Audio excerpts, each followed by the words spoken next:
तो students good morning बधाने मित्रों चैप्टर नंबर 6 कार्य ऊर्जा पावरनी अंदर આપણે લાસ્ટ લેક્ચરમાં પાવરની ચર્ચા કરેલી હતી અને ત્યાં અમુક નાનકડા એવા દાખલાઓની પણ ચર્ચા કરેલી હતી.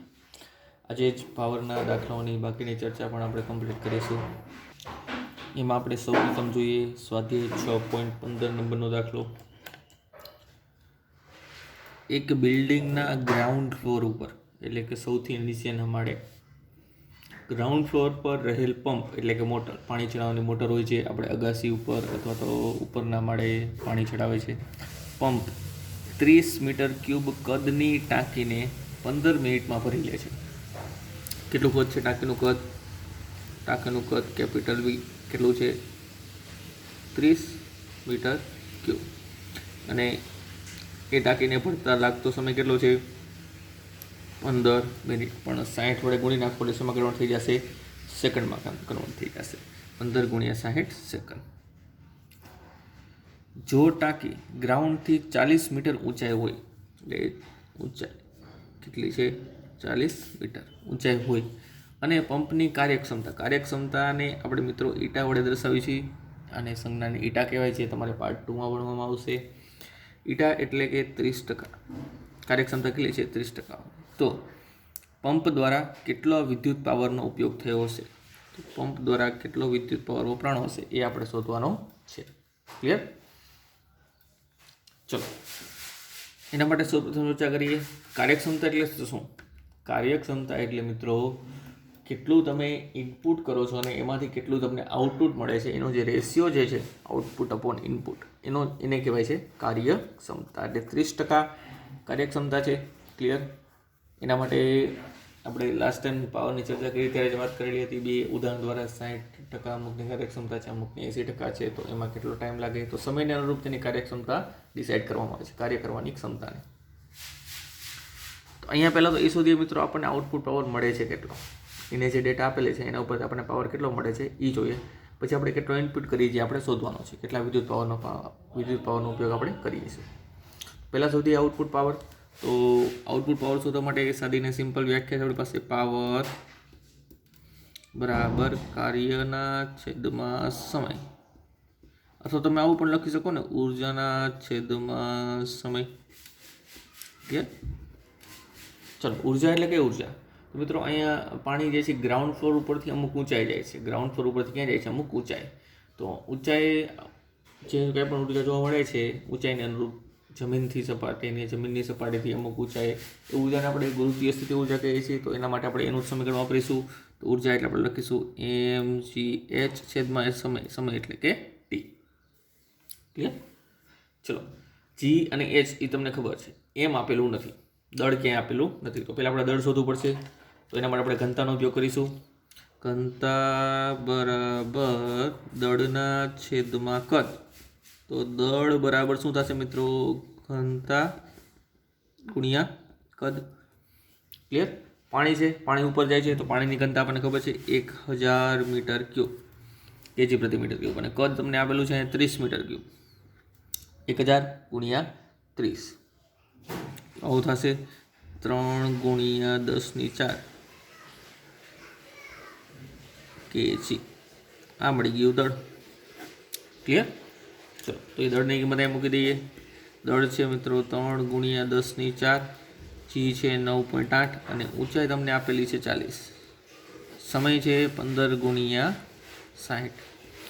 આની કેલ્ક્યુલેશન કરતાં તમારી પાસે જવાબ આવશે 13.07 ગુણ્યા 10⁻³ વોટ. 10⁻³ એટલે કિલો પણ લખી શકો. 10⁻³ એટલે શું લખી શકો? Kilo watt. આ મેળો તમને આઉટપુટ પાવર. શું મેળો મિત્રો? Output power. આ છે કેવો છે? એ છે આઉટપુટ પાવર. એટલે આટલા કાર્યને અનુરૂપ તમને પાવરની વેલ્યુ મળેલી છે. હવે તમારે શોધવાનું છે ઇનપુટ પાવર. કેટલો વિદ્યુત પાવર તમે વાપરેલો હશે. આ મેળો આઉટપુટ. કેટલો વાપરો છો એ તમારે શોધવાનું છે. તો એના માટે તમારે ઇન્ટ લેવાની છે કાર્યક્ષમતા. તો હવે એનો ઉપયોગ કરીશું આપણે. કાર્યક્ષમતા ઈટા. ઈટા એટલે કે આઉટપુટ પાવર છેદમાં ઇનપુટ પાવર. કોઈપણ દ્રવ્યની કોઈપણ પદાર્થની વર્કિંગ પદાર્થ જે છે વર્કિંગ સાધન જે છે એની તમે કાર્યક્ષમતા તમે આ રીતે મેળવી શકો છો, આઉટપુટના છેદમાં ઇનપુટ. ઈટા આઉટપુટ પાવરને પી વડે દર્શાવી છે, ઇનપુટ પાવરને ધારો કે હું પી ડેશ વડે દર્શાવું છું. તો પી ડેશ આપણે શોધવાનું છે મિત્રો. તો પી ડેશ બરાબર થશે કેપિટલ પી છેદમાં ઈટા. કેપિટલ પી મળે છે તમને 13.07 ગુણ્યા 10^3 છેદમાં ઈટા. ઈટા આપેલું છે 30%. 30% એટલે થશે 30/100. ક્લિયર? 100 ઉપર જતા રહેશે. બાકીનું સદરૂપ આપો તો તમારી પાસે જવાબ આવશે 43.6 ગુણ્યા 10^3 વોટ, એટલે કે 43.6 કિલો વોટ. ઓકે, હવે તમે સમજી શકો છો. જો આ મળ્યો તમને ઇનપુટ પાવર, આ મળ્યો તમને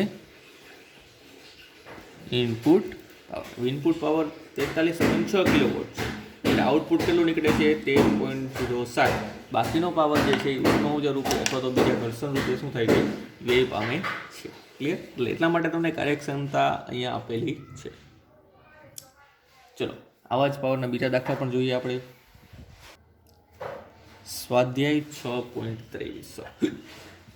હા, એકદમ સિમ્પલ છે મિત્રો. એક મોટું કુટુંબ 8 કિલોવોટ પાવરનો ઉપયોગ કરે છે. ઓકે, એક સરસ મજાનું કુટુંબ છે, સુખી કુટુંબ. એ 8 કિલોવોટ પાવર વાપરે છે મિત્રો.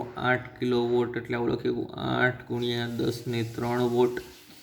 8 ગુણ્યા 10^3 વોટ એટલે કે 8 ગુણ્યા 10^3 જૂલ પ્રતિ સેકન્ડ.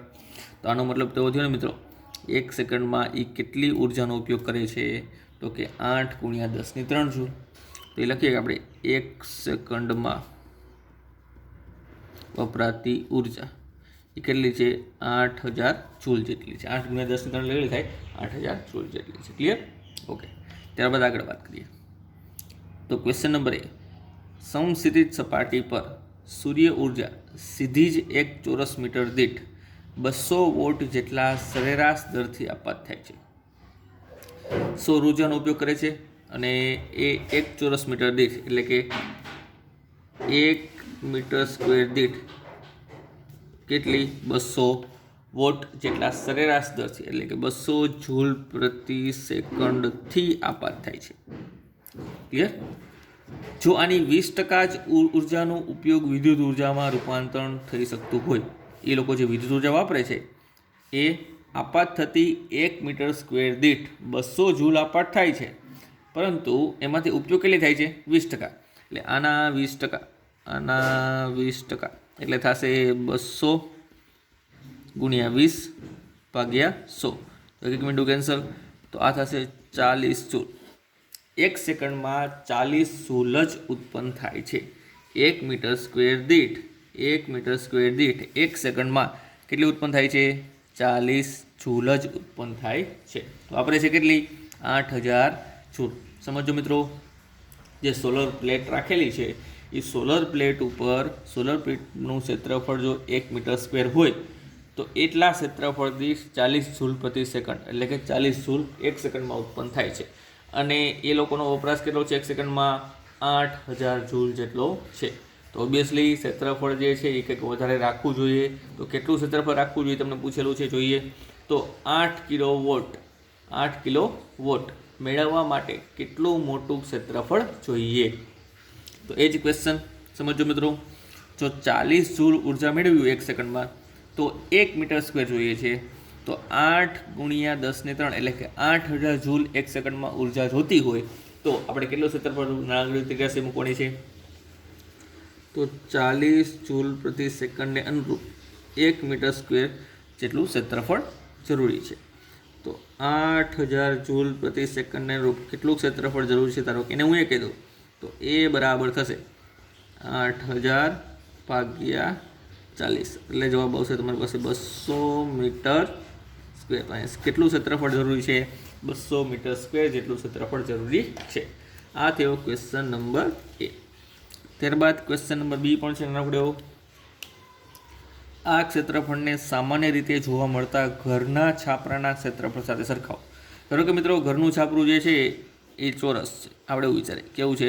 ચોરસ, જેની લંબાઈ પણ એલ અને પહોળાઈ પણ કેટલી છે? એલ. તો ક્ષેત્રફળ બરાબર થશે એલ સ્ક્વેર, લંબાઈ ગુણ્યા પહોળાઈ એટલે એલ સ્ક્વેર, એટલે કે 200 બરાબર એલ સ્ક્વેર.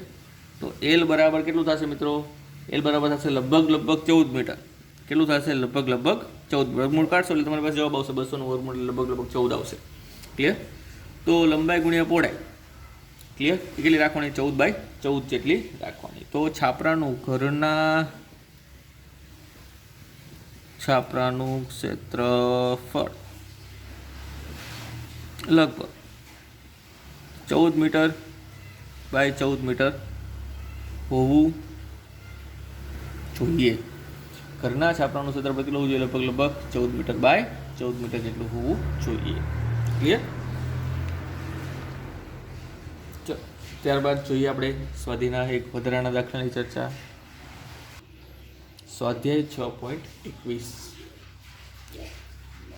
એક પવનચક્કીના પાંખિયા ફરે ત્યારે એ જેટલા ક્ષેત્રફળનું વર્તુળ આવરી લે છે. એટલે પવનચક્કીના પાંખિયા જે ગોળ ગોળ ફરતા, ધારો કે આમ ગોળ ગોળ ફરે છે તો એક વર્તુળ બને. એ વર્તુળનું ક્ષેત્રફળ કેટલું છે? એ જેટલું છે.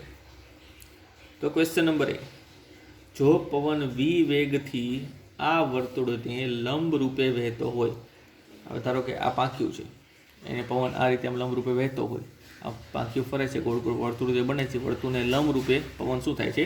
વહે છે. તો ટી સમયમાં કેટલા દળની હવા તેમાંથી પસાર થશે? કોઈ ટી સમય છે એમાં કેટલા દળ, હવાનું કેટલું દળ તેમાંથી પસાર થશે એ આપણે શોધવાનું છે. ક્લિયર? તો ક્વેશ્ચન નંબર 1, હવાનું દળ એમ કેટલા સમયમાં? ટી સમયમાં કેટલું દળ પસાર થશે એ આપણે શોધવાનું છે. મિત્રો સાદો અને સિમ્પલ કોન્સેપ્ટ ઘનતાનો જ ઉપયોગ કરીશું આપણે. ઘનતા બરાબર દળના છેદમાં કદ. તો દળ બરાબર ઘનતા ગુણ્યા કદ. ધારો કે હવાની ઘનતા ρ છે, જે તમને છેલ્લે અંતમાં આપેલી છે. કદ જે છે એને આપણે કેપિટલ V ધારી, તો ρ ઇન્ટુ કેપિટલ V. કદ એટલે ક્ષેત્રફળ ગુણ્યા લંબાઈ એટલે કે અંતર લખી શકાય. કદ એટલે ક્ષેત્રફળ ગુણ્યા અંતર લખી શકાય. એલ એટલે શું છે મિત્રો? એલ એટલે થશે, સમજો ખાસ, ρ a. એલ એટલે શું થાય? તો મિત્રો યાદ કરો, આ કેટલાના વેગથી ગતિ કરે છે? v જેટલા વેગથી ગતિ કરે છે. તો આ છે તેનો વેગ. તો વેગ બરાબર આવું લખી શકાય કે વેગ બરાબર અંતરના છેદમાં સમય. તો અંતર બરાબર શું થશે? વેગ ગુણ્યા સમય. આવું લખી શકાય. વેગ બરાબર અંતરના છેદમાં સમય. તો અંતર બરાબર વેગ ગુણ્યા સમય. તો અહીં લખી દઈશું આપણે v ઇન્ટુ ટી. તો આટલું દળ ટી સમયમાં. ρ તમને આપેલી છે, એ પણ આપેલું છે, v પણ આપેલું છે, પણ ટી અજ્ઞાત છે એટલે આપણે આની સંખ્યાત્મક વેલ્યુ મેળવી શકશું નહીં. એટલે કે ટી સમયમાં આટલું દળ પસાર થાય છે. બીજો ક્વેશ્ચન છે, હવાની ગતિ ઉર્જા કેટલી હશે? પવન ઉર્જા પણ કહી શકો. બીજો ક્વેશ્ચન બી, હવાની ગતિ ઉર્જા, જેને ધારો કે આપણે કે આપણે દર્શાવીએ. તો કેનું સૂત્ર છે 1/2 mv². 1/2 એમની વેલ્યુ તમારી પાસે છે ρ a v t into v². v² into v એટલે v³ થશે. 1/2 ρ a t v³. આ થઈ ગઈ કે. કે એટલે કે ગતિ ઉર્જા અથવા તો પવન ઉર્જા. અગેન ટીની વેલ્યુ ન હોવાથી તમે સંખ્યાત્મક વેલ્યુ મેળવી શકશો નહીં. ડન. ત્યારબાદ નેક્સ્ટ ક્વેશ્ચન નંબર સી. ધારો કે પવનચક્કી પવન ઉર્જાની 25% ઉર્જાનું વિદ્યુત ઉર્જામાં રૂપાંતર કરે તો કેટલો પાવર ઉત્પન્ન થશે? તો પાવર બરાબર વપરાતી વિદ્યુત ઉર્જા છેદમાં સમય. વિદ્યુત ઉર્જા એ પવન ઉર્જાના 20% છે. એવું લખીએ કે ના 20% છેદમાં સમય એટલે કે ટી. કેના 20% એટલે કે 0.20 ગુણ્યા કે એટલે કે 1/2 ρ a t v³ છેદમાં સમય ટી.